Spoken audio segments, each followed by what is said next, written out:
So, to continue from what we were talking about when we had the little technical difficulties there, we were talking about our Mount Rushmore of gimmick matches. And Hell in a Cell was on both of these guys' lists. Mm-hmm. And I said that I think that if you take a Hell in a Cell and you take War Games and they fucked.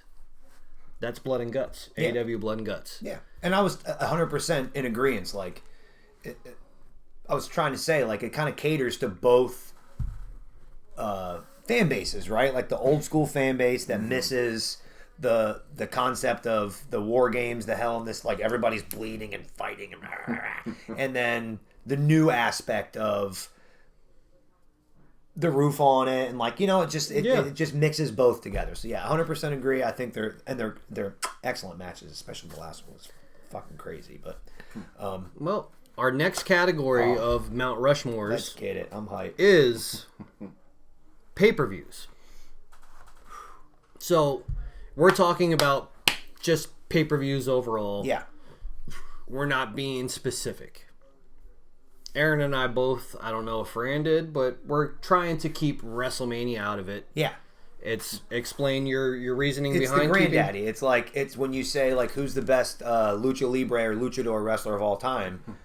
You always say Rey Mysterio, so it's the same thing for what's the most famous or best pay per view. It's WrestleMania. Yeah. It's its own category. Yep. You know, it's Rey Mysterio and every other lucha libre and luchador ever. It's WrestleMania and every other pay per view that's just tried to be like it and piggyback off of that success forever.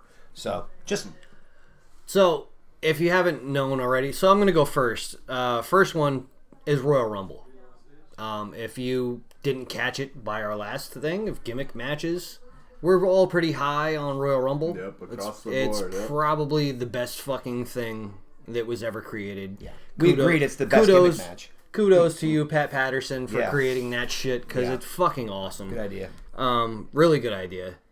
And it just works out. The excitement every year for Royal Rumble. The build-up, the surprise entries. Even to this day. We get together.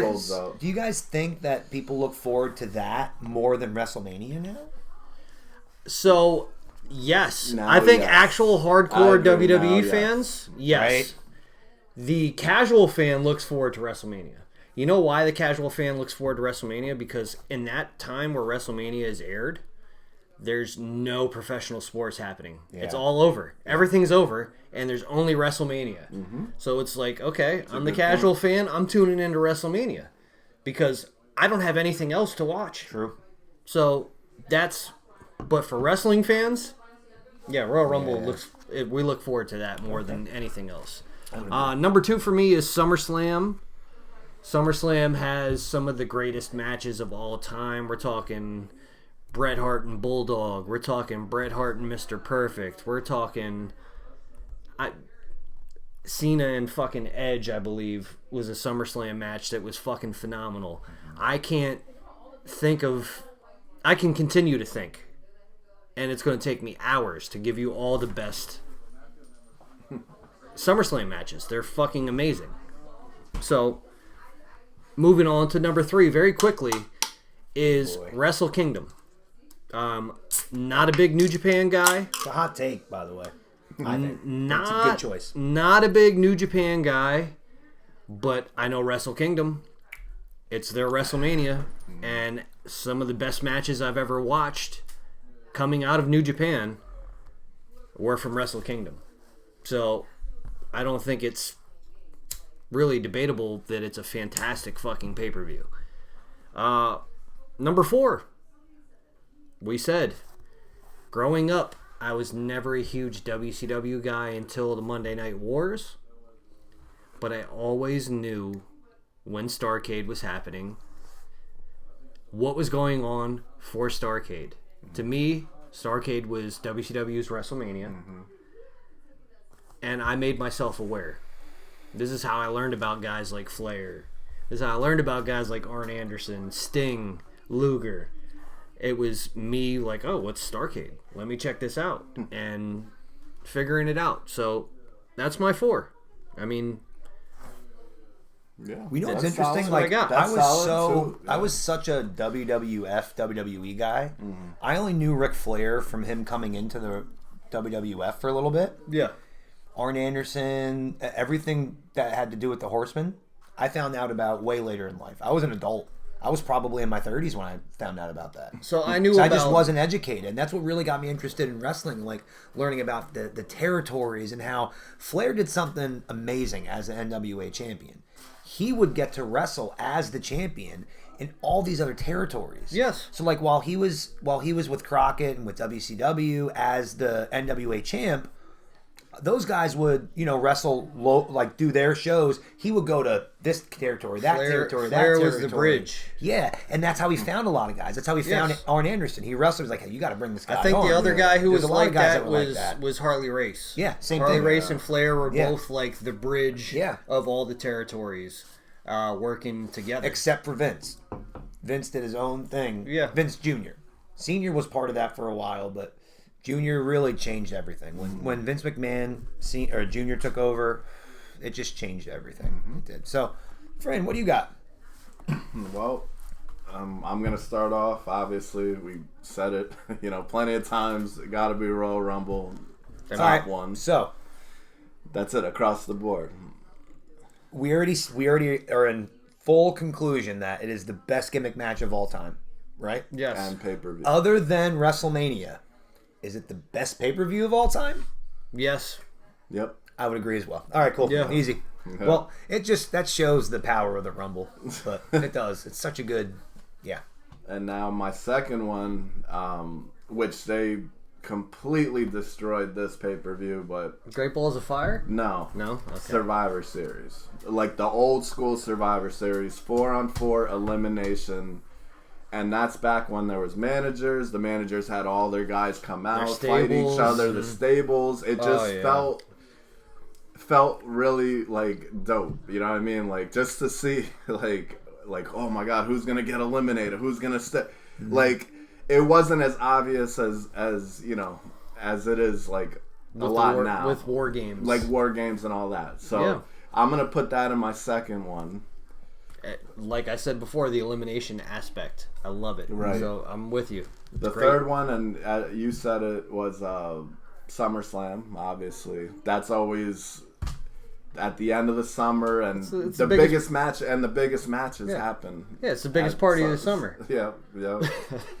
Yeah, so I had to piggyback off of that, what you said. For sure. And then, you know what I'm going to sneak in there? Me being a WCW guy... Man, Bash at the Beach, like, I know it was so, like, underrated, but, man, it just had a different feel, like, the beach, biggest match. It was kind of like a knockoff SummerSlam, I guess, now that I think about it, with the... That was their summertime they had all the scenery, and the biggest matches, and, like, that pay-per-view always sticks out at me. Like, I always enjoyed watching that. So I know those are my four. You both picked something from WCW. That's cool. Yeah. You picked Starrcade, you Bash at the Beach. And I want to kind of point something out. I think, and we have to look into this, but just thinking about it, WCW might have been the first company to do, like, a themed pay-per-view with the sets and everything. Yeah. Like, in your house, they just put up a fucking house. Yeah. That was it. Every other pay-per-view is just... Yep. Just nothing. Right? Every pay-per-view is in your house. Right. That's true. That's a good point, because unless you go somewhere to watch it, but it's in somebody's house. Yeah. But true. But Bash at the Beach, some of those pay-per-views, those themed ones, like you said, it had a feel to it. It had a vibe to it. Right. That's something I think that maybe the WWF took and did better. Like, they took it and ran with it. Now everything kind of has a theme to it. Right? True, nowadays, yeah, you're right. But I think WCW was the first to do that. Yep. But and they had and another one, not to mention, that you said that was themed, was Hog Wild. Do you remember that? Yeah. Like with the bikers, the biker crew. I know Aaron's favorite WCW pay-per-view, and it might be on his list. So I'm going to leave it out. So we're going to start. I'm not going to say that. We'll get the Rumble out of the way. Rumble's out the way. We all agree. I'm going to do an old school one, too. King of the Ring. I thought he was going to say that, but he. Okay. So hold on before you go. Go ahead. Let me hear. I thought you were going to say King of the Ring, but you also complained about King of the Ring saying they should just knock out some of these matches. Yes, beforehand. that's my complaint. But when you think about the King of the Ring and like who the King of the Ring was year by year, these original King Owen of the Hart, Rings, Bret Hart, Stone Cold, Triple H, Stone Cold. I think The Rock won it, Shamrock. You can go on. Like Edge won it. Booker T. Kurt Angle. Yeah, like a lot of these guys were made from that, and that was a cool pay-per-view. My complaint was it was too many matches, but we ended up watching a 5-minute match with Owen Hart and 1-2-3 Kid at the King of the Ring. That was the best 5 minutes of wrestling you'll ever see, ever to this day. Still, nobody will put on 5 minutes like they did. So.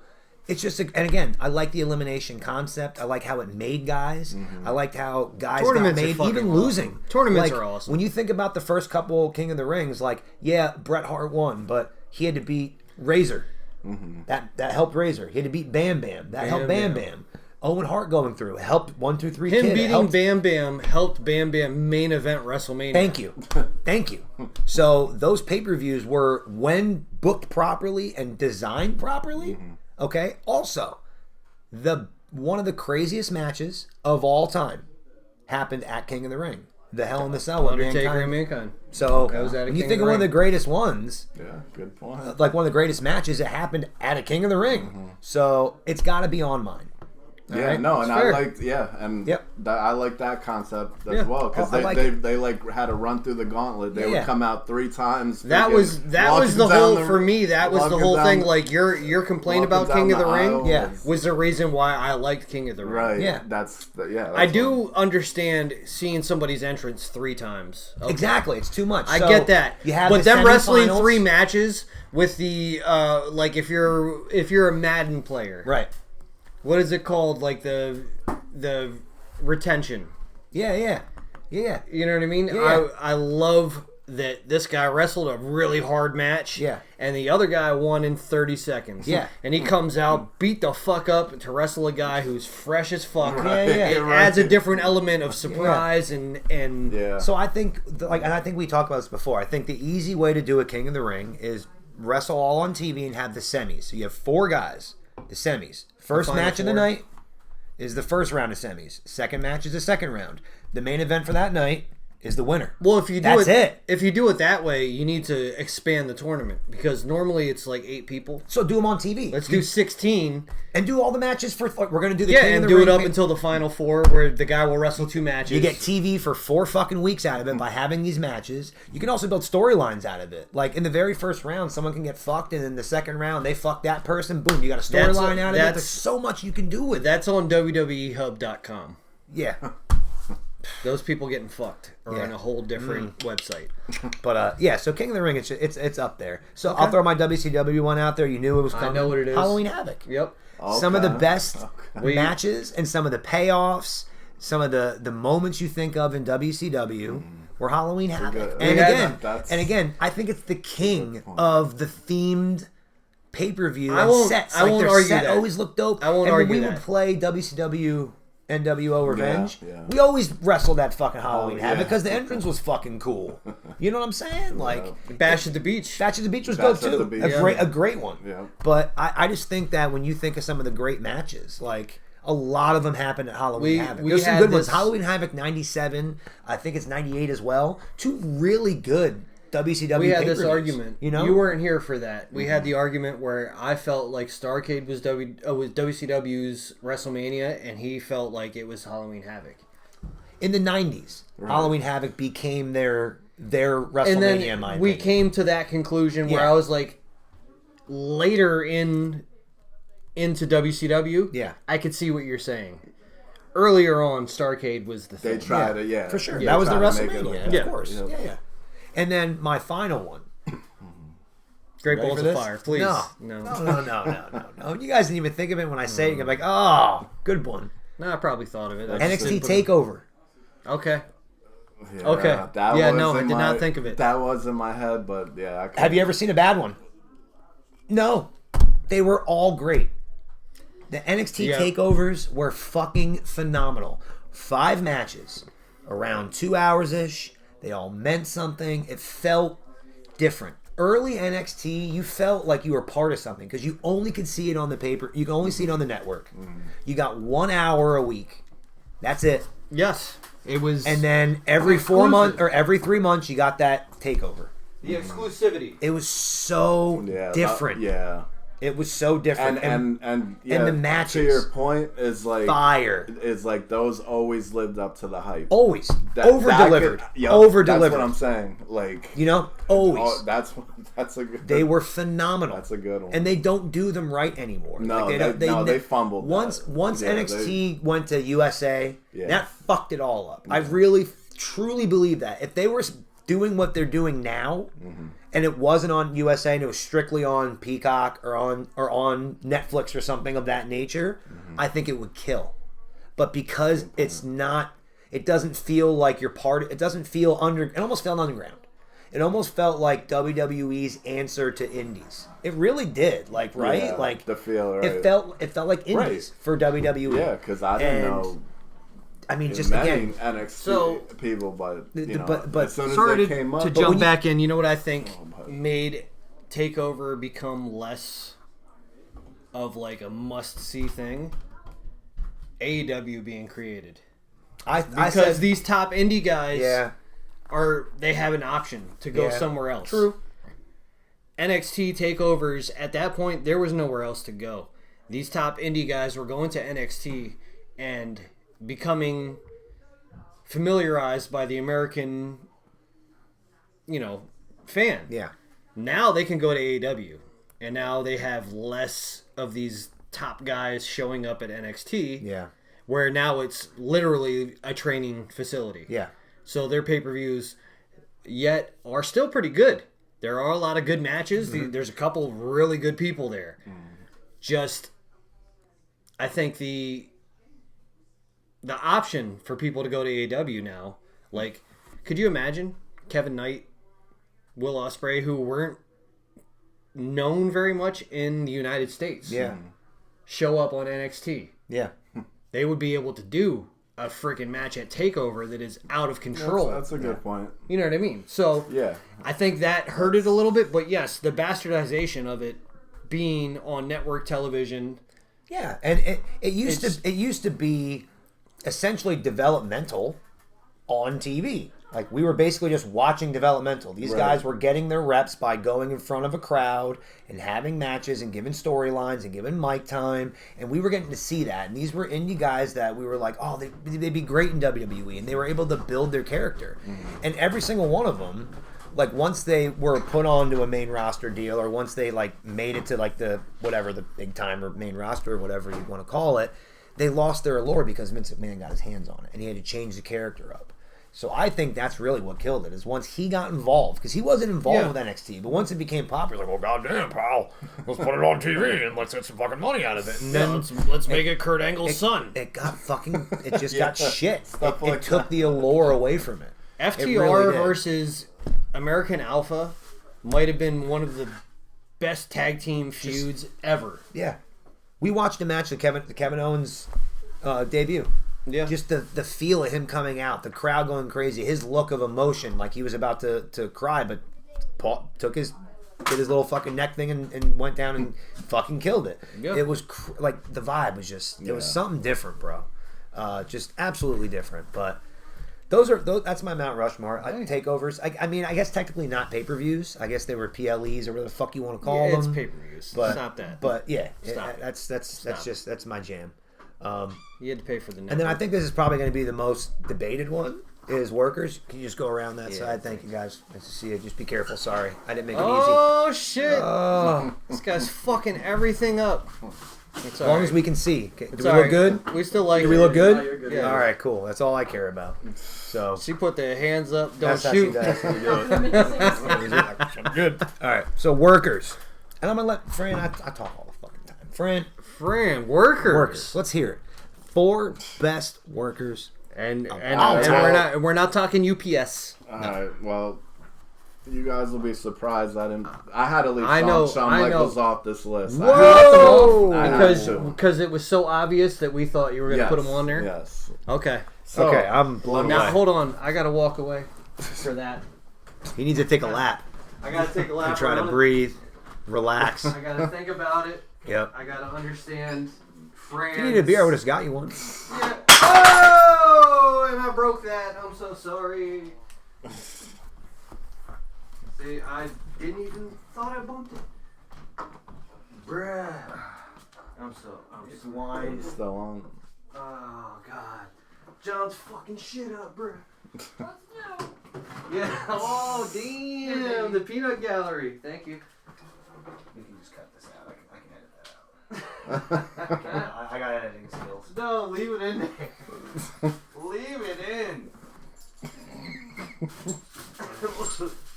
Show us the We thought Stone Cold was coming out. Oh, shit, man. Leave it. Stone Cold! Good Lord. All right. I got this. I'm cleaning up. I'm cleaning up because I just watched the cord. Let's do another one. So workers, fuck it. Just keep going. Let's do it. Workers. Oh, man. Alright. I'm gonna start. Cut himself? I'm not going to cut myself. We're going to be all right. All right. I don't Alright, hate my dad. I won't cut myself. Oh my god. What do you do? Ready to rock? Let's go, man. We're just going to go in. So we're keeping it in. I'm gonna start off with. I can't edit, but there we go. Let's go. I'm gonna start off with Bret Hart, obviously. All right. I love The it. best there is, the best there was, and the best there ever will be. So real quick, What a. why leave Shawn Michaels off? Because I mean, That's your that's guy. just but that's just the obvious So what? choice. You think he's like in that? He's in the top tier. Okay. He's Yeah. how You you think look. he's your favorite, so in your mind, it's like I'm just gonna leave him off. Is that kind of where you're at? Like, I left my favorite off. Did you? Yeah. Yeah. I didn't. So okay. All right. Yeah, so All it's right. Okay. Yeah, Fair enough. so- Fair so enough. Bret Maybe I should have Hart- thought about that. I Bret didn't think Hart's about that. Okay. definitely All right. top tier. Yeah, with Shawn. They're like neck and neck, but obviously, Shawn is the best. Okay. But All right. I Bret like that. Hart's right I there. like that. Yeah, an amazing technical wrestler. Obviously, everybody knows, how good Bret Hart was, and that's my number one. And then my number two, I'm gonna say, oh man, Latino Heat. Oof. Eddie I kind of Guerrero. thought about him too on Eddie my list. Guerrero. And that, like I said, these are ones that are like, they're not the most obvious on my last three, but I think Eddie for me was a heck of a worker. Yeah. What he question. put, in every match, his heart in every match. Like you've seen it. You know what I mean? Like he just put people over too. He's another one. You could argue him in a lot of right Mount categories. Rushmores. I could argue him to not be in a lot of Mount Rushmores Wow. too. All right. I understand. Yeah, he was good. Yeah. But I don't hold Yeah, him to that and high regard that a lot of people and do. it's, yeah, and it's your opinion, right? No, it's, I mean We're all that's what I'm saying. It's have our own opinion. I could argue it, but I could also listen to an argument. Do you think why. he's in top 10 workers of all time? No, Eddie? Really? no, All right. no. I don't. Okay. I don't dislike Eddie Guerrero. I just it's don't. just not your- I just feel like he is so overrated just because he died. That's my personal opinion. I do. But, okay. No. That's why we do this. Yep. And then the next one, you guys definitely will agree with me. AJ Styles comes in. AJ Styles Comes phenomenal. in. Pun intended. Yep. My Mount Rushmore, once again, great wrestler, still doing it to this day. Very clean. It's just crazy how good this guy keeps going and keeps going at his age. What is he, fucking 52?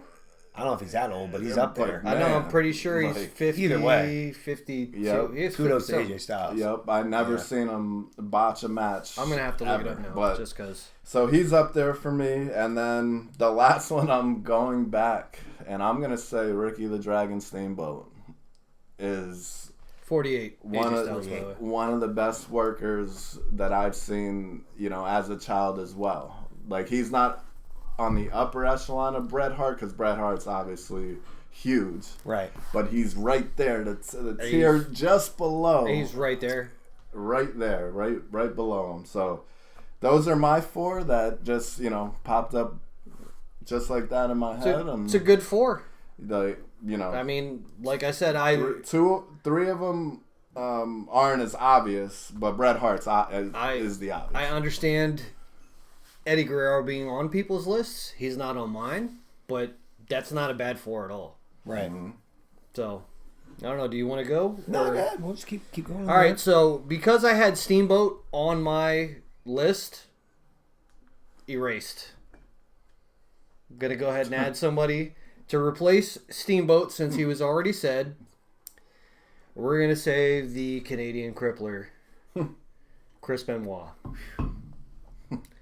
Chris Benoit was an in-ring talent unlike anybody. I think Benoit was closest, most comparable to Dynamite Kid.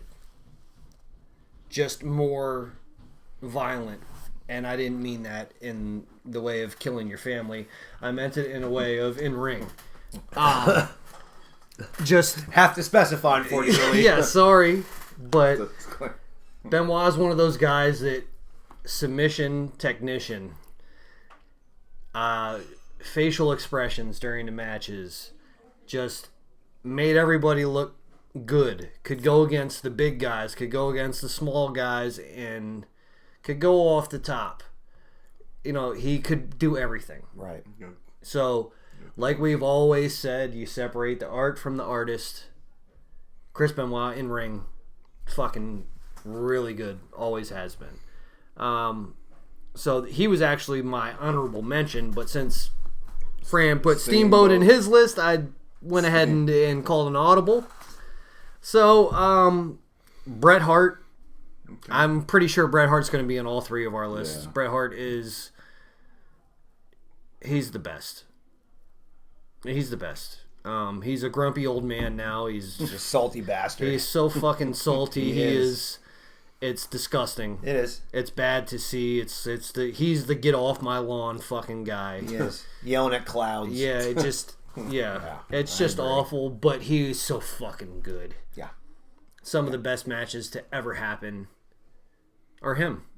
And if you think of a wrestler and you think of their best match, 9 times out of 10 it's against Bret Hart. So that's all I'm saying about him. And how does he say Goldberg? Bill Goldberg. Okay. That's what I thought. Did you see they asked him about the death of Hogan, and he said, "R.I.P. Hulk Hogan. I hate Bill Goldberg."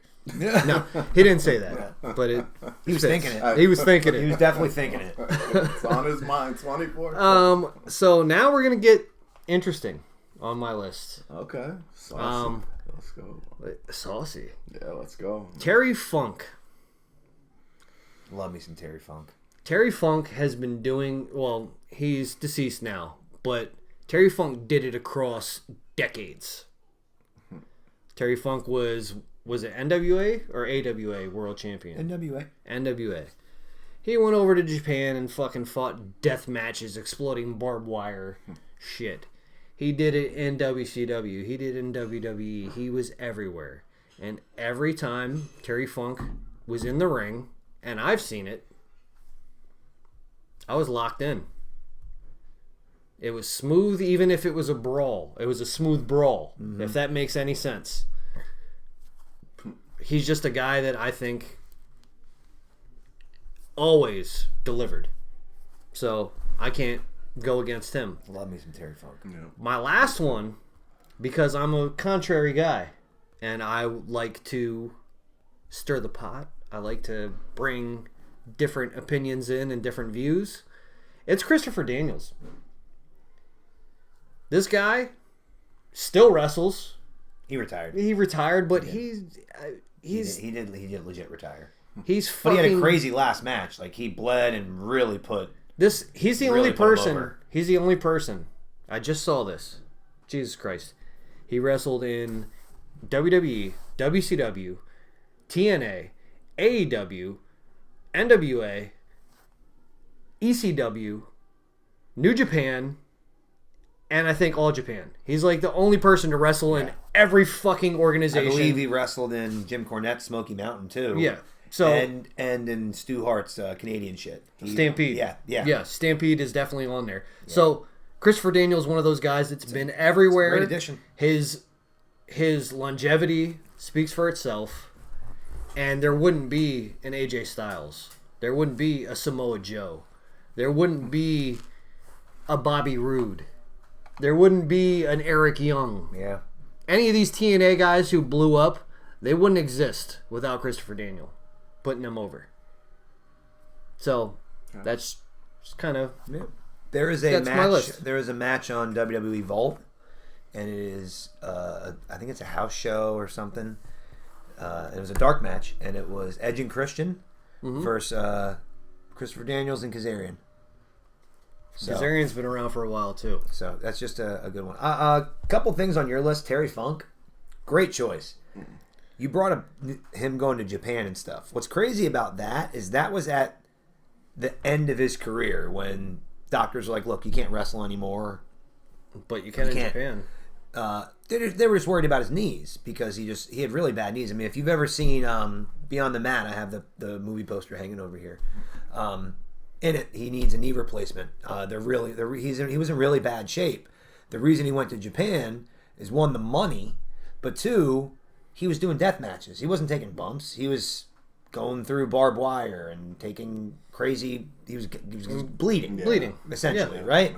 So I just thought that was fascinating. But he made a whole second career out of that. Like in the '80s, he was a fucking good wrestler, a polished wrestler. Yes, spinning toe holds and actual moves. And then we grew up seeing him put a ladder over his head and spinning around in a circle and knock people out, and come out with a stocking cap and a chainsaw. Or do a moonsault off a ladder, like crazy shit. Yeah.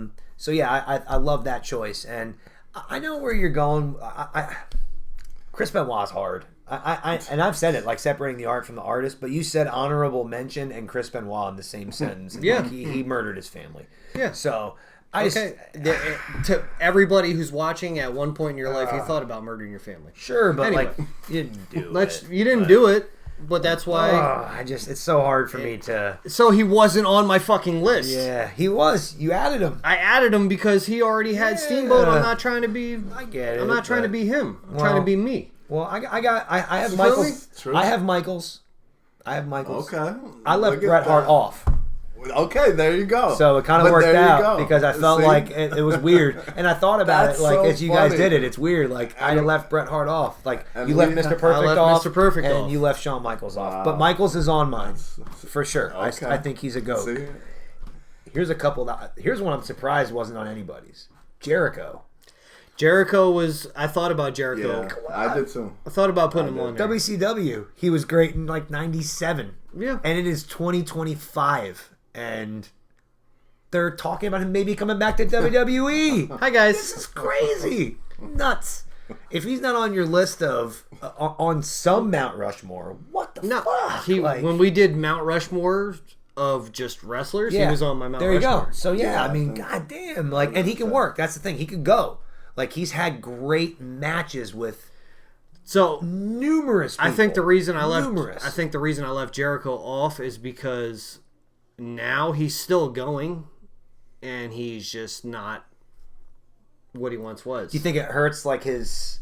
Like that was Undertaker's thing. That's why he wanted to get out when he was older. Sometimes you think it hurts your image. I don't think it hurts his legacy, but I tell you what, if Jericho would have retired a year ago, he'd have been on my list. There you go. Okay, all right. That's a great argument. Yeah, and I mean, to piggyback on the point, please. That's what I say about the Eminem factor. Like he should have hung it up a long time ago. You already were on top. Yeah. You see what I'm saying? The more stuff you're putting out there, it waters everything down. That's exactly what I was. That's exactly I think what I was trying to say to you is like you think that's what kind of hurts people's opinion on Jericho is that he's still going, and maybe in his mind he can still. I think he still can. He can still go, but not. We saw him live. He had a really good match with Bandito live. Not as good as he once was, obviously. But it's hard to put somebody on the greatest list. It's really tough if they're still going. Exactly. So he's still on there. And then my fourth, Kurt Angle.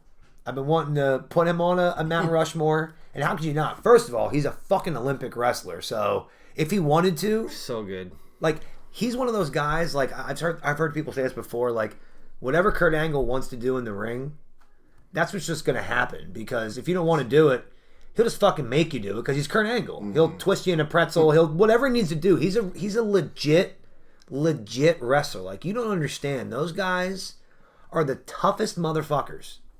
The toughest motherfuckers. Okay. Maybe because I had some drinks, but I feel like I've only heard 3. I heard Kurt Angle, Shawn Michaels, Chris Jericho. Oh yeah, I got one more that he already mentioned, and I'm gonna piggyback off of it. But I really want to get Kurt Angle across. Okay, Kurt Angle, because there's no argument. I just can't get over how great he is. I've gone back and watched a lot of his stuff, and like, he was just so fucking crisp and clean, like a year in. Like right away, like instantly. Mm-hmm. Like, you know, you talk about his rookie year, the 1 year that he won every major title and the Royal Rumble in his first year. He went into his first WrestleMania as the Intercontinental Champion and the European Champion. Yep. And they put him in a match with, you remember? With both those titles, they put him in a match with Jericho. And who was the third guy? Do you remember? Fuck, with Jericho. He was your controversial pick. Benoit. Yep. Yeah. And it was first pinfall won IC. Yep. Second pinfall won European. Kurt Angle wasn't pinning either one. A month later, he's a fucking world champ. So that guy, just that year alone. But again, you watch him wrestle those first couple years. He only wrestled pro wrestling for like 6 months before he got into being on the main roster. And this was a guy who trained his entire career to not have your shoulders on the mat. Yes. Your whole life. And now you're like, all right, fuck it, pin me. It's crazy, like, to think about. Like, the fact that you can just flip that switch and just go from fake to, all right, I'm going to make it look real as fuck. And he even says in interviews, like, it took him a year or two, but by his second or third year, I think, he was able to call a match. He figured out how to structure a match, how to make it look good, and, like, you could tell. Like, we watched Kurt Angle and Mysterio. Fucking great. Both of them look good. That was my choice, by the way. Yeah. It was actually one of my choices of actually good matches to watch. And man, like, because I choose the bad ones. So fucking crisp. And I probably talked about him then too, because he's fucking great. He's great. But my fourth, you mentioned him, AJ Styles. Again, a guy that's 5 now. No, that was my fourth. No, that's 5 now, because you. Oh yeah. I'm sorry. Yeah. We just went on about you called them out. My bad. My fault. My fault. But AJ, it's AJ. We just extended Kurt Angle. It's AJ to the point where I thought he was 2 people because he's that damn good. AJ's had essentially 4 careers.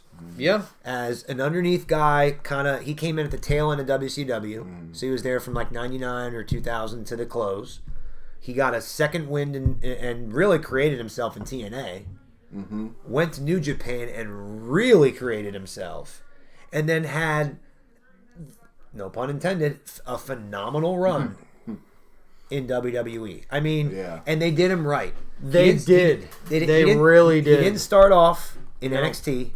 They brought him in the Rumble. At the Rumble. Yep. Okay, the only critique I have is his first WrestleMania was against Jericho. Great match, but Jericho won. And that's how they always do you when they come in. They want to make you work your way up. But in no time, he became the champ. And to the point where Vince was in charge and booking at that time. Yeah. And AJ was in every main storyline, was the champ that ran the camp. Yeah. Like, dude, his shit with Cena. So I was just going to say, for all 3 of those promotions, TNA, New Japan, WWE, what were AJ Styles' best rivalries? So in TNA, it was, I mean, he had great ones. Samoa Joe's up there. It was either Joe or Christopher Daniels. It was either Joe or Christopher Daniels. He had a good one with Abyss. Yeah. I mean, he had a couple of good ones. I want to say Samoa Joe and him were more memorable. Yeah. In TNA. They had a great triple threat. They had a 5-star triple. It was his thing with Cena. Yeah. in WWE. It was so good. 100% with Cena. So good. And but any storyline in New Japan, I want to say Shinsuke. Yeah. I want to say Shinsuke might have been his. Yeah. But him being the leader of the Bullet Club and being, again, a smaller guy going over to New Japan, becoming the heavyweight champ. And, what was it? And creating... Was it Wrestle Kingdom 11, him and Shinsuke? Yeah.